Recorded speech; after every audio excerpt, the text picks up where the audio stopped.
大家好，歡迎返到嚟永嘉升高 show。喺100年前，即係1921年嘅時候，一個全國只係得50幾個成員嘅革命黨喺上海當時嘅法租界入邊秘密咁樣成立。喺100年之後，呢一個蚊型嘅革命黨發展成為當今世上最有組織、最出色、規模最大嘅政黨，領導住世界上邊人口最多嘅國家，一步一步咁向前行，令到國民變得更加幸福。我講緊嘅呢個政黨就係中國嘅執政黨——中國共產黨。究竟佢係點樣做到嘅呢？永嘉準備咗1連3集嘅建黨100年特輯，會同大家睇一下中國共產黨之所以會喺革命道路上跑出，成為中國人民願意跟隨嘅政黨背後嘅原因。咁今集咧，首先咧就要大家搞清楚中國共產黨到底係喺邊一度爆出嚟嘅。清末嘅時候，中國國內咧其實已經出現咗好多嘅革命派別，當中數到最出名咧，當然就係孫中山先生領導嘅一個革命派別啦。佢亦係喺1911年成功咁完成咗辛亥革命。辛亥革命推翻咗滿清政府，成立咗中華民國。咁既然件事咁成功嘅話，咁點解後來又會有一個中國共產黨誕生嘅呢？今日咧就會同大家了解一下啦。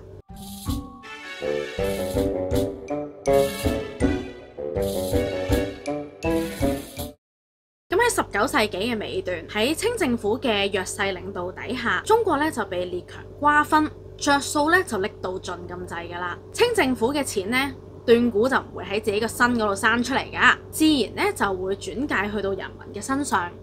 苛徵重稅，令到民不聊生。咁樣嘅情況就引起咗當其時行醫嘅孫中山先生，佢見到國家咁樣被列強撳住嚟搶，心當然係好痛㗎。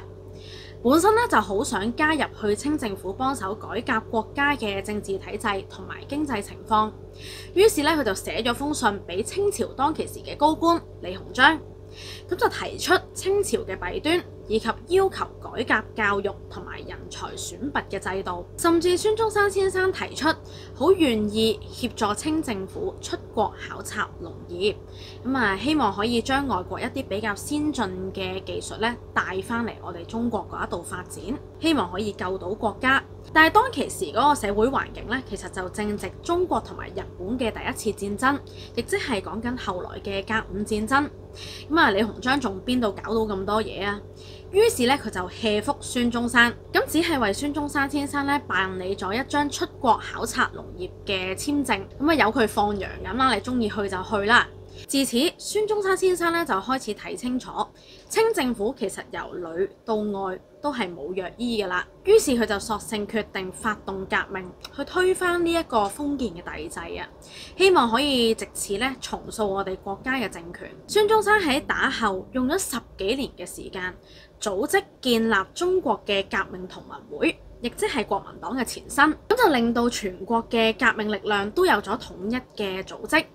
經過無數次嘅革命失敗，愛國革命派都冇放棄㗎，卒之咧就喺1911年嘅辛亥年，成功喺武昌起義瓦解咗滿清嘅政權。而喺武昌起義成功咗之後，短短2個月之內中國嘅湖南、廣東等等15個省紛紛都脫離清政府，宣布獨立。咁剩翻嘅愛新覺羅、溥儀咧，亦都宣布退位。大家就唔好以為辛亥革命成功就代表 happy ending， 唔好意思，一連串嘅噩夢先啱啱開始咋。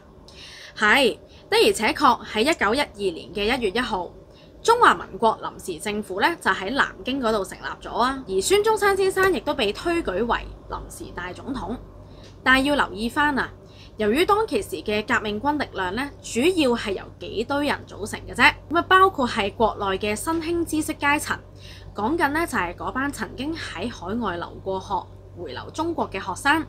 仲有咧就係海外嘅華僑，甚至講緊咧係一啲秘密嘅會黨啊，即係講緊洪門、三合會呢一堆嘅組織所組成嘅啫。咁點解會咁樣嘅呢？因為當其時咧，其實稍為好景啲嘅官員同埋商界人士咧，都係唔願意參與孫中山先生領導嘅革命工作㗎。因為呢一班有揸住資本嘅人咧，佢哋嘅生活咧亦都過得唔係差，所以佢哋咧都害怕改變啦。咁就係咁。其實全國當其時嘅革命軍夾埋先係得嗰幾萬人嘅啫。呢啲民軍組織好鬆散，所涉及嘅階層亦都係少數。一句講晒，革命嘅力量咧，其實係非常之薄弱㗎。武昌起義之所以成功嘅關鍵，就在於當其時咧有6000幾名原本係隸屬於清政府嘅湖北新軍，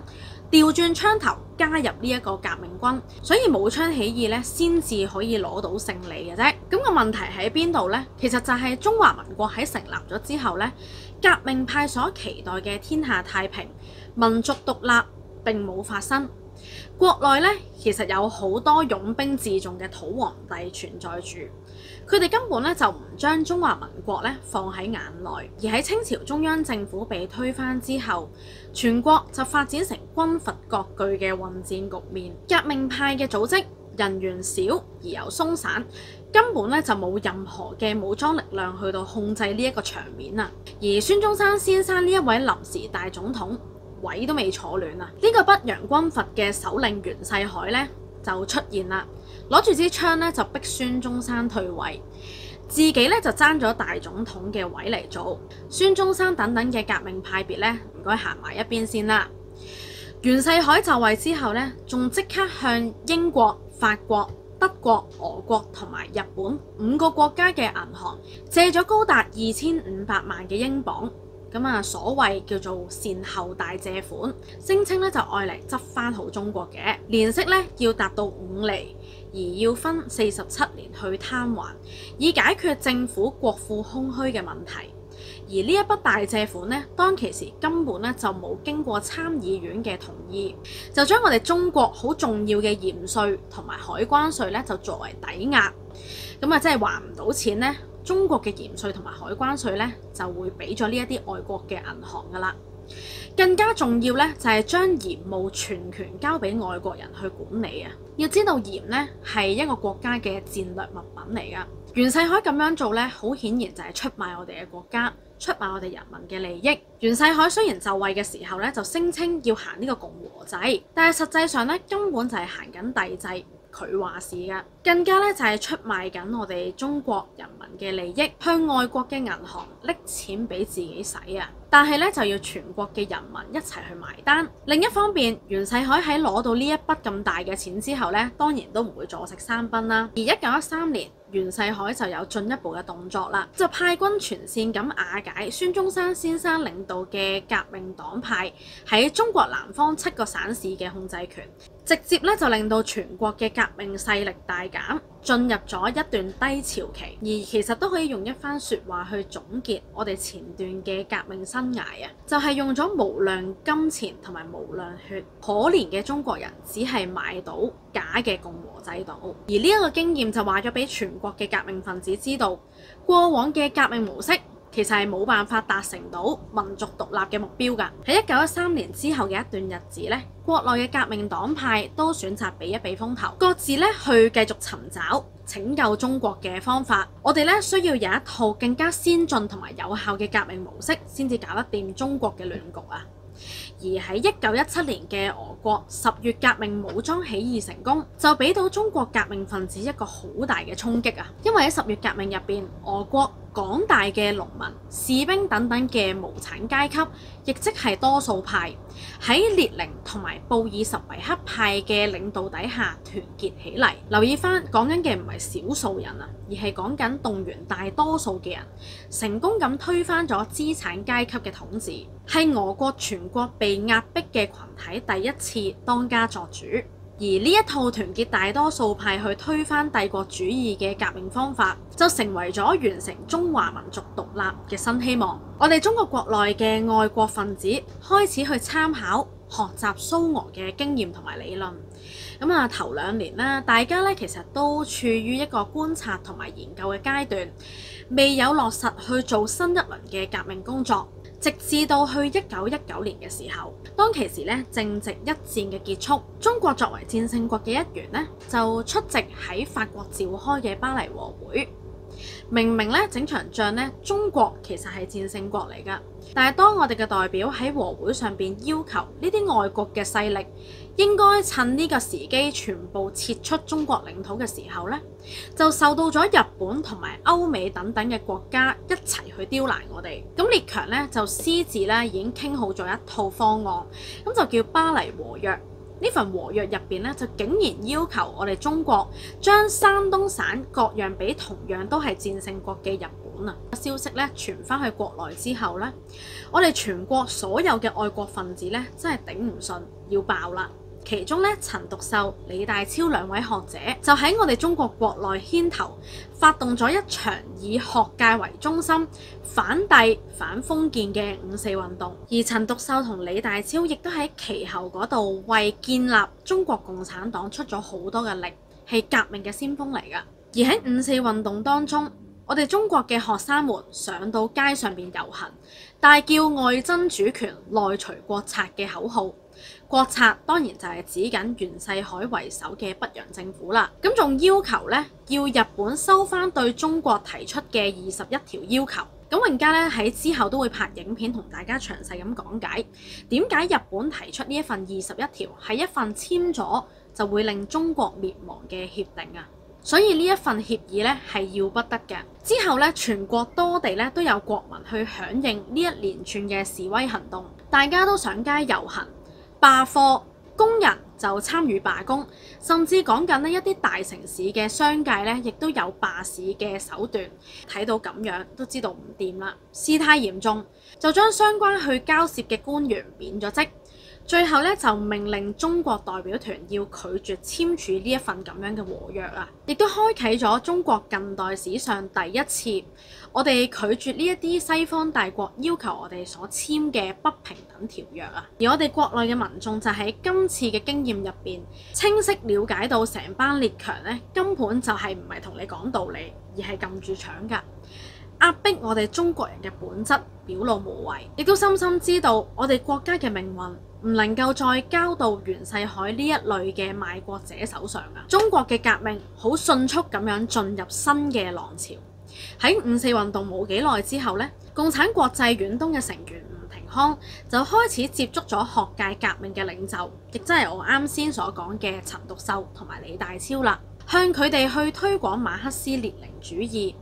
呢兩方咧可以話係一拍即合。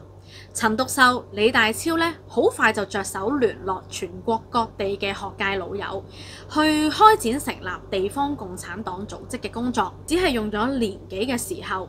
喺國內咧都有翻咁上下地方共產組織之後咧，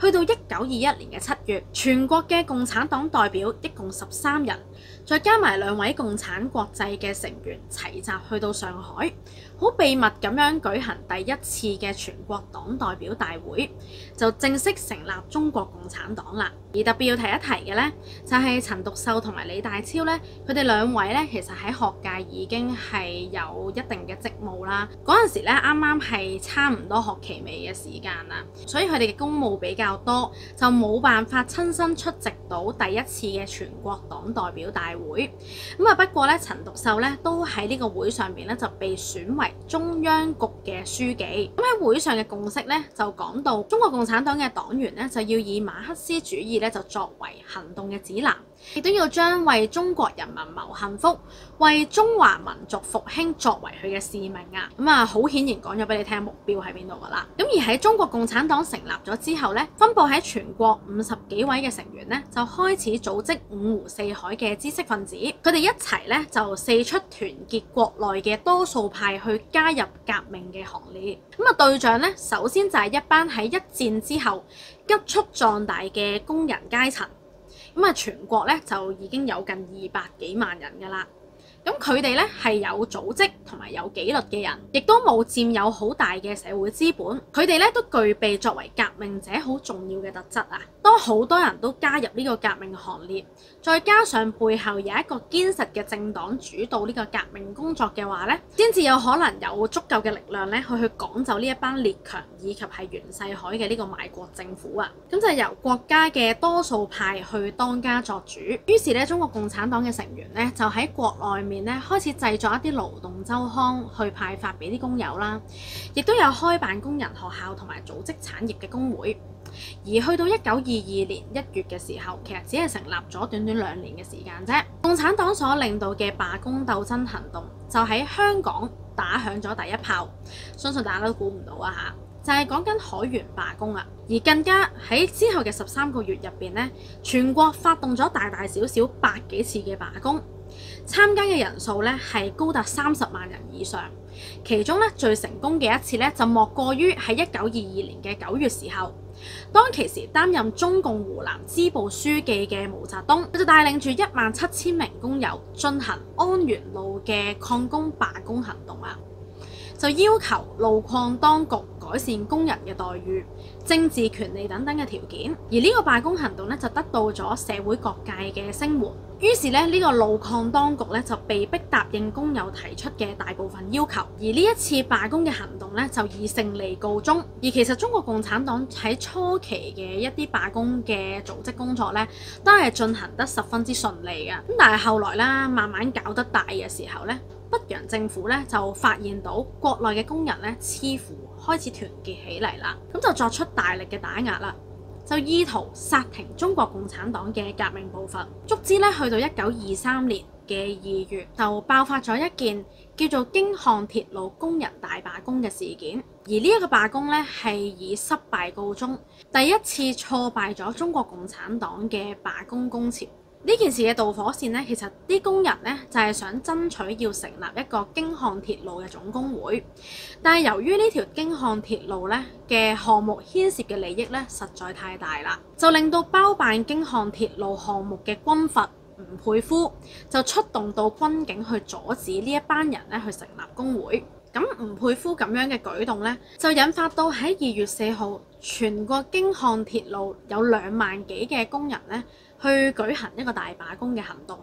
令到1200公里嘅鐵路咧即時癱瘓。於是過咗冇幾日之後咧，呢個軍閥吳佩孚咧就唔手軟啦，派軍去鎮壓罷工嘅工友，更加咧就將鐵路總工會嘅分會委員長林長謙綁喺電線桿上邊，就逼林長謙咧要去落翻一道復工令啊，快啲翻去做嘢。但係作為共產黨員嘅林長謙寧死不屈，結果咧就壯烈犧牲咗。而打後咧，我哋都將呢一個失敗嘅罷工事件咧，就稱之為二七慘案啊！喺呢一個二七慘案前後後犧牲嘅工友咧有52人，受傷嘅人300幾個，被捕入獄嘅40幾個，而被炒魷魚流亡嘅工友咧將近1000人。喺事件之後咧，全國嘅工人運動一度進入咗低潮期，遇上咗樽頸啦。但係好快，中國共產黨咧就從京漢鐵路工人罷工失敗嘅事件入邊咧就得到教訓，知道咗雖然自身嘅群眾基礎係大啊，但係咧革命力量咧仲遠遠冇辦法同上位者匹敵，即係講緊呢啲有軍權嘅軍閥啊。如果我哋要繼續搞革命嘅話咧，就一定要將全國反帝反封建嘅戰線力量全部團結。於是咧，中國共產黨踏出咗好進取嘅一步，就決定揾孫中山傾一傾啦。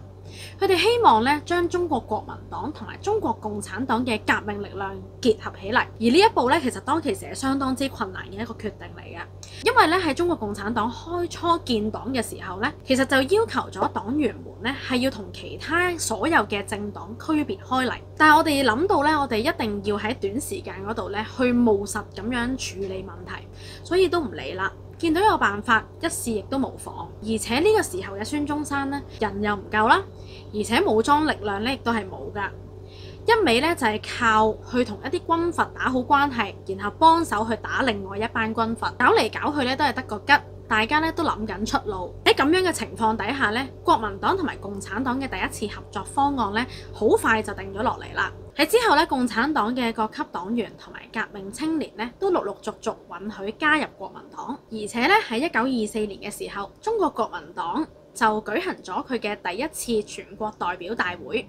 咁佢喺呢個大會入邊咧，佢就更新咗佢哋嘅三民主義內容。咁除咗民族主義冇變之外啦，呢個民權主義就強調咗民主權利咧應該係所有平民咧都係所共有嘅，而民生主義咧就要求達到平均地權同埋節制資本家嘅目標。孫中山咧就更加提出咗耕者有其田嘅口號，我諗咧都係居者有其屋嘅始祖嚟㗎啦，亦都係為中國國內嘅多數派去謀福祉。可見咧當其時咧國共兩黨咧其實就唔止喺革命人員方面有合作嘅地方，就連帶國民黨嘅革命內容咧都有將馬克思嘅主義咧融入其中。而國共第一次合作之後咧，中華民族嘅革命事業咧就迎嚟咗另一個重要嘅階段啦，就係發展革命軍嘅階段。但係咧，其實一講到武裝力量咧，都可以話係有辣有唔辣，就睇下你將把刀竟係對準敵人啦，定還是係對準自己人啦。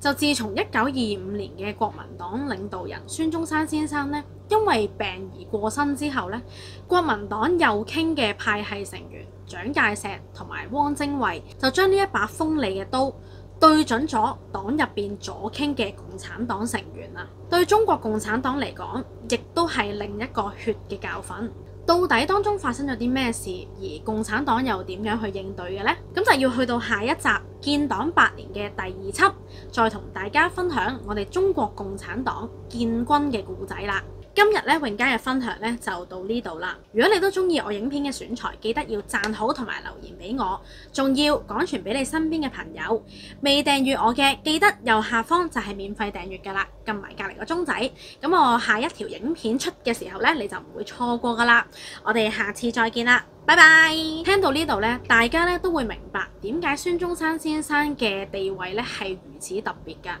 佢雖然咧就做過中國國民黨嘅主理人，但係同樣咧都得到中國共產黨嘅敬重。喺2016年嘅時候咧，我哋國家嘅主席習近平咧更加就喺孫中山先生誕辰150週年紀念大會上邊講到，中國共產黨人係孫中山先生革命事業嘅最忠實繼承者。換句話講，蔣介石同埋汪精衛之流咧，其實都只係竊取革命事業成果嘅賣國者。